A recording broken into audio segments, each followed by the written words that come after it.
Hey everyone, welcome back to career in action. लगन आपकी, advice हमारी। This is Shilpa Saroj and आज के इस वीडियो में आप सभी का बहुत बहुत स्वागत है।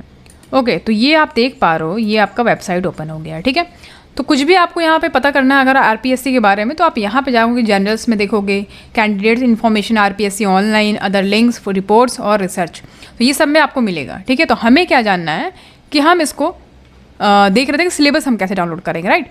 तो यहाँ पे जब आप जाओगे, यहाँ पे देखिए कैंडिडेट इन्फॉर्मेशन, तो हम यहाँ पे गए और हम गए सिलेबस पे। तो जैसे ही हम सिलेबस पे जाते हैं, क्लिक करते हैं, तो कुछ ऐसा ओपन होके आ जाता है, राइट। तो ये देखो एग्ज़ाम यहाँ पे लिखा है, अभी तो जूनियर केमिस्ट का आया है रिसेंटली में, उसके पहले ही आया है आपका माइंस एंड जियोलॉजी डिपार्टमेंट। यहाँ पे देख पा रहे हो syllabus for mines and geology department, assistant mining engineer के लिए यहाँ पे सिलेबस आउट किया गया है। उसके पहले ही जो है जियोलॉजिस्ट का आउट किया गया था। दोनों ही जो है यहाँ पे लिंक देख पा रहे हो, यहाँ से जो है इसको आप डाउनलोड कर सकते हो। जैसे ही डाउनलोड करोगे तो जो पहले वाला पीडीएफ ओपन था, मैंने दिखाया था आपको, वही वाला पीडीएफ आएगा एज इट इज़, जैसे है वैसे। अच्छा, दूसरी बात ये कि यहाँ पे एग्ज़ाम डेट भी आप यहाँ पे देख सकते हो। ठीक है, ये देखो एग्ज़ाम डेट सेक्शन, तो यहाँ पे रिलीज़ कब किया गया था, तो देख ही रहे हो 7 अगस्त को। तो यहाँ पे आप देख पा रहे हो असिस्टेंट माइनिंग इंजीनियर, और नीचे देख पा रहे हो जियोलॉजिस्ट। दोनों ही एग्ज़ाम जो है 31 अगस्त 2025 को होगा, राइट, यानी कि 1 साल बाद टोटली। तो अभी आपके पास सफिशिएंट टाइम है। जैसा होगा मैं अपडेट दूंगी आपको, कब कोर्स लॉन्च होगा या कब कोर्स आएगा और उससे रिलेटेड कब आपको ज्वाइन करना है, ये सब कुछ इन्फॉर्मेशन मैं आपको दूंगी। हालांकि पहले अभी सिलेबस समझ लेते हैं कि क्या सिलेबस में है, क्या आपको पढ़ना है, उसके बाद जो है आपको बताया जाएगा। ठीक है, तो यहाँ पे आप समझ में आ गया, हमें एक चीज़ तो क्लियर हो गया कि भाई जो एग्ज़ाम है वो 2025 में होगा, अगस्त में होगा, 31 तारीख को। ठीक है, तो ये चीज़ समझ में आ गया, क्लियर हो गया। अभी हम आ जाते हैं अपने सिलेबस पे। चलो ठीक है, अभी यहाँ पे हम सिलेबस देखते हैं। चलो देखो, ओके, पार्ट ए है। ठीक है, पार्ट ए में कितना क्वेश्चन है, 40 क्वेश्चन है। तो यहाँ पे आप देख पा रहे हो for the post of geologist, तो हम जियोलॉजिस्ट के पोस्ट के लिए बात करेंगे यहाँ पे। चलो देखते हैं। यूनिट 1 में आपका history, culture and heritage of Rajasthan, obviously Rajasthan दिया हुआ है। इसका जीके, जीएस यानी कि आपका जनरल नॉलेज, जनरल स्टडीज़ सब कवर होगा इसमें। उसके अंदर आपको क्या क्या चीज़ें आ जाएगी, हिस्ट्री पढ़ना हमें, कल्चर एंड हेरिटेज पढ़ना है राजस्थान का। उसके अंदर क्या दिया हुआ है देख पा रहे हो आप, काफ़ी ब्रॉड सेक्शन में करके दिया हुआ है, सब कैटेगरी करके दिया हुआ है आपको topic wise. Like pre and early history बोल रहा है राजस्थान का, age of Rajput, major dynasty of Rajasthan and achievements of prominent rulers, ये सब कुछ जो है पूरा इसमें कवर किया हुआ है। ठीक है, मतलब आपका फोक ड्रामा क्या है राजस्थान का, आर्ट्स क्या है, ठीक है, और रिलीजियस कल्ट क्या है, फोक डिटीज़ क्या है, ये सब कुछ यहाँ पे हम पढ़ेंगे। फिर आपका यूनिट 2 में आ जाते हैं, देखते हैं इसमें क्या है। ज्योग्राफी है, नेचुरल रिसोर्स है, सोशल इकोनॉमिक डेवलपमेंट है राजस्थान का। ये ऑब्वियसली ये बहुत ज़्यादा इंपॉर्टेंट पोर्शन है अगर हम देखें तो, एक तरीके से ज्योग्राफी की बात करते हैं तो ज्योग्राफी राजस्थान कैसा है ये आपको पता होना चाहिए। क्लाइमेट कैसा है वहाँ पे, फॉरेस्ट टाइप्स कैसे हैं, और डेमोग्राफिक कैरेक्टरिस्टिक्स कैसा है यहाँ पे, ठीक है, ड्रॉट एंड फ्लड्स कैसे यहाँ पे आते हैं, वो सब कुछ पैटर्न एक समझना पड़ेगा। और राजस्थान का इकनॉमी कैसा है, मिनरल्स ऑब्वियसली यहाँ पे हैं तो कैसे हैं, और renewable and non renewable energy, ये सब कुछ यहाँ पे दिया हुआ है। ये आप देखोगे यूनिट 2 में। ठीक है, फिर आपका आ जाता है यूनिट 3। यूनिट 3 में आपका current events and issue of Rajasthan and India, तो राजस्थान से रिलेटेड आपको करंट अफेयर्स पढ़ने होंगे और इशूज़ क्या है रिगार्डिंग राजस्थान, क्या हो रहा है, मतलब तो वो चीज़ें आपको, जैसे कि आपका हो गया मान लीजिए कुछ इवेंट हो गया, कुछ घटित हो गया वहाँ पर राजस्थान में, तो वो भी आपको अवेयर होना होगा उससे, या कोई स्कीम लॉन्च की गई है, ठीक है, या कोई भी ऐसा मतलब कॉन्फ्रेंस हुआ है या कुछ भी नया इनॉग्रेट किया गया है, तो ये सब चीज़ें आपको पता होनी चाहिए। यही चीज़ आप इसमें पढ़ोगे। तो यूनिट 3 यूनिट है इसमें, पार्ट ए में इजीली कवर किया जा सकता है, अच्छा है।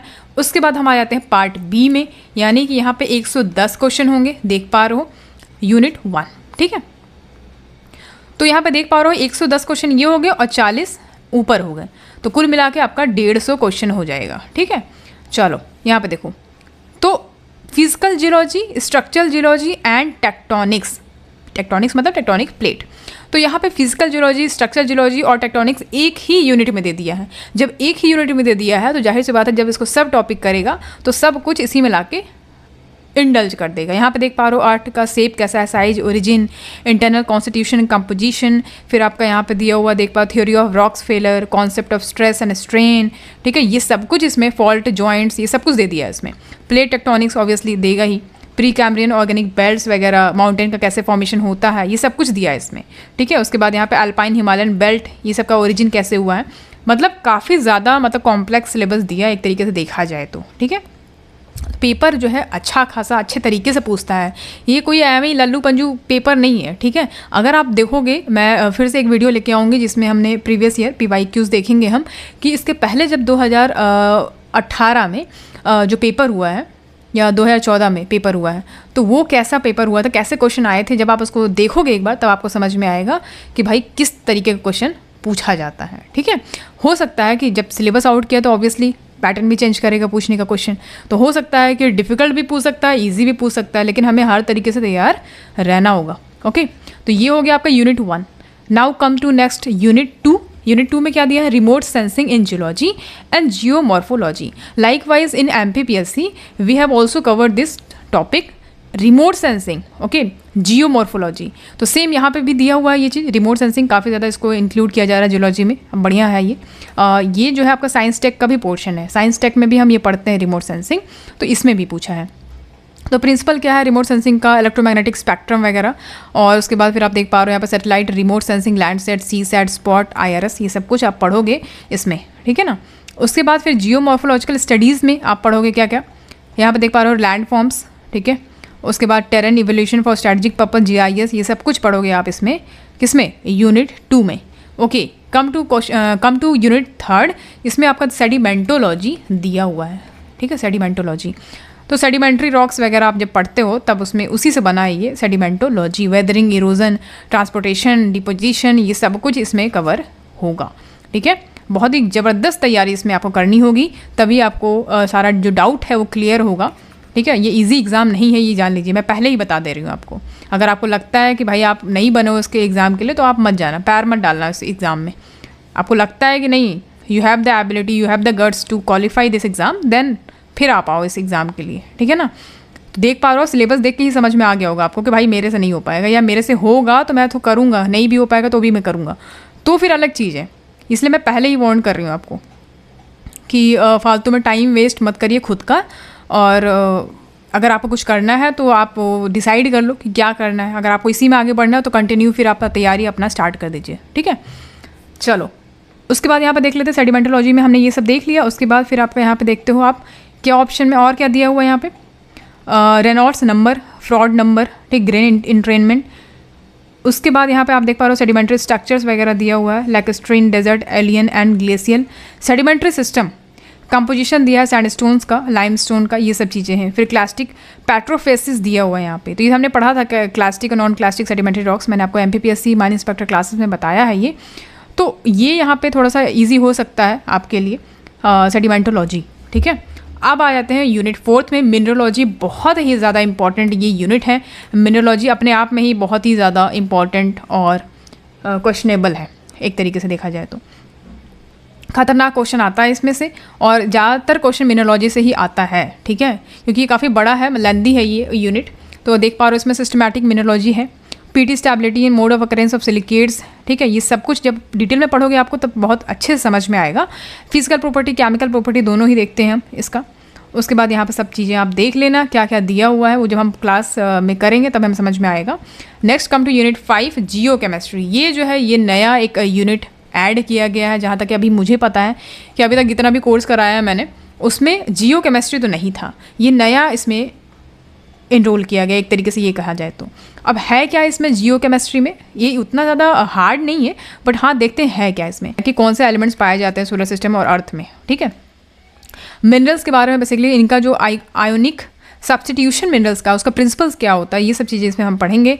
थर्मोडायनेमिक्स इसमें आ गया है, the concept of free energy, activity, fugacity and equilibrium constant. Law of thermodynamics है इसमें, एलिमेंटल मोबिलिटी है इन द सरफेस इन्वायरमेंट, ये सब कुछ है। थोड़ा सा फिजिक्स तरीके से हम देख सकते हैं कि ये सब चीज़ें इसमें आएंगी। और यहाँ पे देख पा रहे हो आप क्या दिया है, वर्किंग प्रिंसिपल है, application of atomic absorption, spectrophotometry, ठीक है। उसके बाद यहाँ पे आप देख पा रहे हो X-ray, fluorescence spectrometry, X-ray diffractometry, ये सब चीज़ें आपको इसमें पढ़नी पड़ेंगी, okay. Come to unit 6, igneous and metamorphic petrology. तो पेट्रोलॉजी तो हमने पढ़ा है, लेकिन यहाँ पे थोड़ा सा और इसको ब्रॉड कर दिया, इग्नियस एंड मेटामॉर्फिक पेट्रोलॉजी कर दिया है। तो इसमें हम मैग्मा के बारे में पढ़ते हैं, ये चीज़ आप देख पा रहे हो, मेटामॉर्फिस में पढ़ते हैं, ठीक है। उसके बाद इसमें देख पा रहे हो मैग्मा में क्या है कि जो जनरल कंपोजिशन होता है टेक्टोनिक सेटिंग्स का, like viscosity, temperature, pressure relation कैसा है उसका, और न्यूक्लिएशन एंड ग्रोथ कैसा है मिनरल्स का, मैग्मेटिक रॉक्स में, ये सब चीज़ें हम इसमें पढ़ेंगे। और भी बहुत सारी चीज़ें इसमें आप देख पा रहे हो दिया हुआ है, ये सब चीज़ें इसमें पढ़नी है, राइट। उसके बाद मेटामॉर्फिज्म में आपका फिजिको केमिकल कंट्रोल, ठीक है, फिजिकल और केमिकल कंट्रोल्स है किसका, pressure, temperature, fluids and bulk rock composition के बारे में हम समझेंगे, और ये मेटामॉर्फिज्म के रिलेटेड बता रहा है यहाँ पे। फिर आपका रीजनल मेटामॉर्फिज्म है, ठीक है, फिर आपका जियोथर्मल बैरोमेट्री है, ये सब चीज़ें हम इसमें पढ़ेंगे।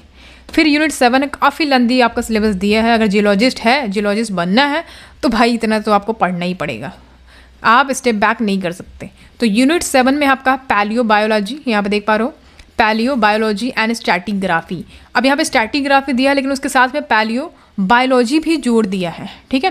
पैलेंटोलॉजी के ही सब टॉपिक है ये पैलियो बायोलॉजी। तो इसमें आप फॉसिल्स के बारे में पढ़ोगे, राइट, फॉसिल्स के बारे में कि उनका प्रिजर्वेशन कैसे होता है, बायोमेट्रिक, सिस्टमैटिक, सब कुछ पढ़ोगे। और ओरिजिन ऑफ लाइफ, लाइफ कैसे ओरिजिन हुआ इसका, ये सब हम आपको, जो मैंने आपको जियोलॉजिकल टाइम स्केल बताया था उससे कहीं ना कहीं रिलेट करता है, वो सब चीज़ें इसमें हम पढ़ेंगे। फिर उसी में आपका अप्लाइड माइक्रो पैलेंटोलॉजी आ जाएगा आपका, ठीक है। ये सब चीज़ें हम पढ़ने के बाद फिर यहाँ पे आप देख पा रहे हो जियोलॉजिकल टाइम स्केल, जैसे मैंने अभी बताया आपको, ये सब इसमें कवर होगा, ठीक है। बहुत ही ज़बरदस्त टॉपिक है ये, बहुत ही इंटरेस्टिंग है, मज़ा आएगा आपको पढ़ने में।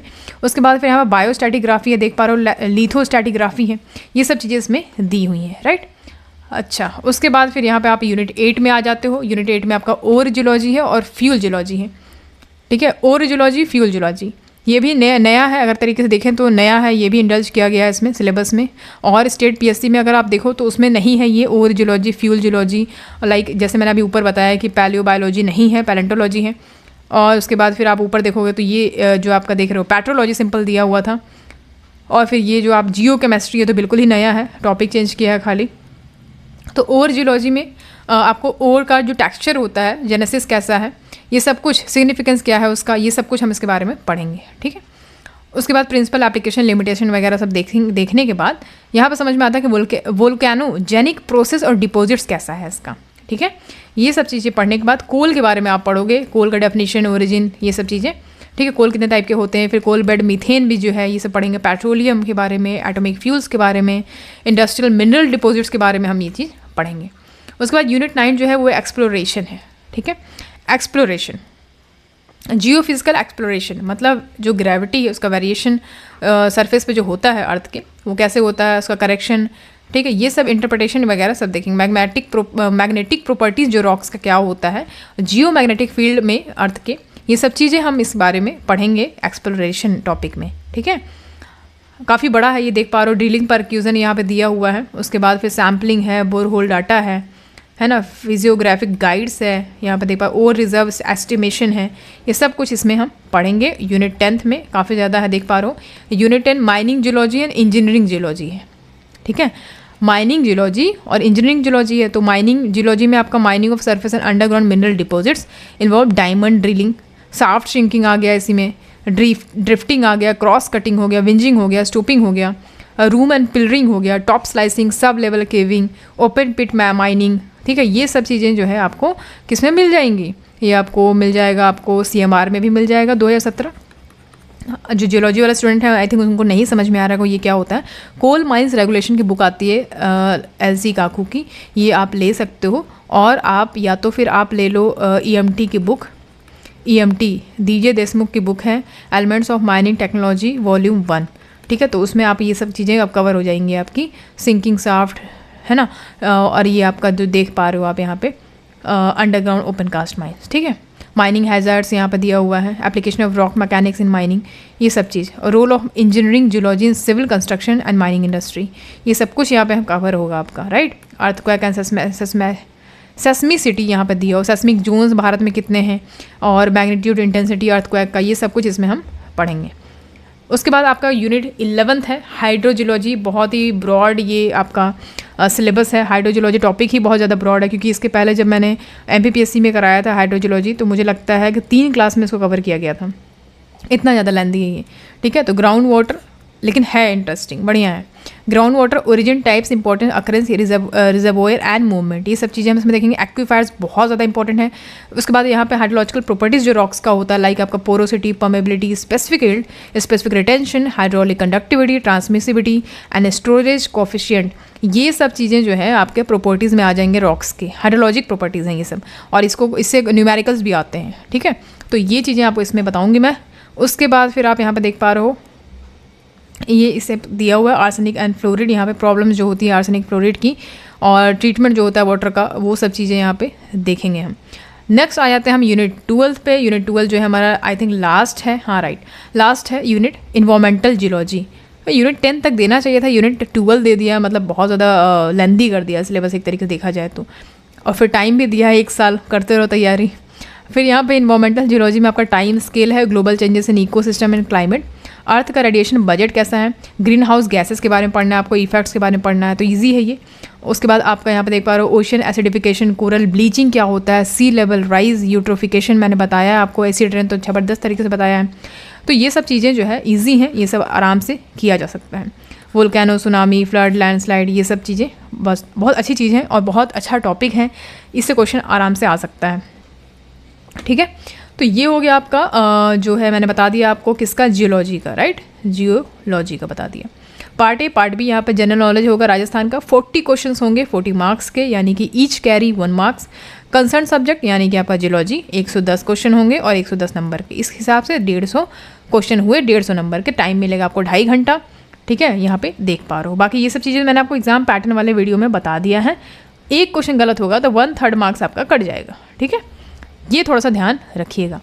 बाकी कोई कन्फ्यूज़न हो तो कमेंट सेक्शन में आप बिल्कुल कमेंट कर सकते हो, ठीक है। बाकी जैसा होगा मैं आपको फर्दर अपडेट दूंगी कि भाई कैसा आगे कोर्स क्या होगा, कब लॉन्च होगा, ये सब चीज़ें। और बाकी जो है आपको इसके बाद जो है वीडियो आएगी आपका PYQ से, यानी कि जो अर्लियर एग्ज़ाम हुए हैं राजस्थान PSC, यानी कि रिलेटेड टू जियोलॉजिस्ट, उसको सॉल्व कराऊंगी मैं। तो पार्ट 1 पार्ट 2 लेके आऊँगी, क्योंकि एक बैक लूँगी तो काफ़ी बड़ा लेंदी वीडियो हो जाएगा, इसलिए जो है एक पार्ट में लेके आऊँगी, फिर दूसरे पार्ट में लेके आऊँगी, ठीक है। अगर यहाँ तक समझने में कुछ प्रॉब्लम है, आपको कोई दिक्कत है, कोई कन्फ्यूज़न है, तो feel free to share your comments in the comment box, okay. तो आज का वीडियो यहीं पे खत्म करते हैं। नेक्स्ट वीडियो में हम असिस्टेंट माइनिंग इंजीनियर का जो सिलेबस देखेंगे। बाकी आप कोर्सेज को परचेस करने के लिए हमारे ऐप को विजिट कर सकते हो, वहाँ से आप ऐप पे जाकर कोर्सेज पर जा सकते हो, जो कोर्सेज आपको सूटेबल लगता है, जिसकी आप तैयारी करो, आप उसको वहाँ से ले सकते हो। आज के लिए इतना ही। Thank you so much for watching, see you at the next class.